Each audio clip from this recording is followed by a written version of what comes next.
খুব চটজলদি আমি শেখাবো পাবদা মাছের ঝোল। পাবদা মাছ ভালো করে ধুয়ে নুন মাখিয়ে রেখেছিলাম, ভালো করে কড়া করে ভাজবো। সবগুলো পাবদা মাছ ভাজতে থাকবো, আরেক দিকে ডুমো ডুমো করে আলু বেগুন কেটে রাখবো। আলু বেগুন গুলো ভালো করে কেটে ধুয়ে আমি রেখে দিয়েছি, আর একদিকে পাবদা মাছগুলো ভেজে নিয়েছি। আর এদিকে আবার পাবদা মাছ উঠিয়ে রেখে কড়াইতে তেল দেবো। তেল দিয়ে, যেহেতু শুকনো লঙ্কা দেবো না, মেয়ে খাবে, তাই কাঁচা লঙ্কাগুলো ভালো করে ভেজে উঠিয়ে রাখলাম। তারপর মেথি ফোড়ন দিলাম। মেথি ফোড়ন দিয়ে যখন ভালো করে একটা সুন্দর গন্ধ বেরিয়ে যাবে, তখন বেগুন আর আলুটাও ছেড়ে দিলাম। ছেড়ে এগুলোকে ভাজা ভাজা করব। ভাজা ভাজা করতে করতে বেগুনগুলো নরম হয়ে গেলে ওগুলো আলাদা করে উঠিয়ে রেখে দেবো।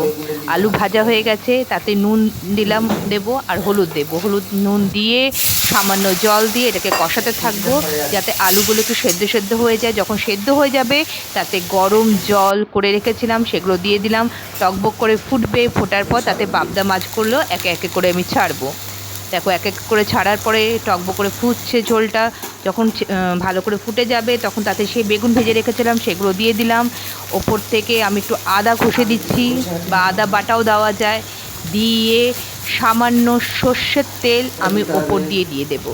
সামান্য সর্ষের তেল ওপর দিয়ে দেওয়া হয়ে গেলে, যখন টকবক করে ফুটবে, আমাদের পাবদা মাছের পাতলা ঝোল রেডি। কেমন লাগলো সবাই জানিও।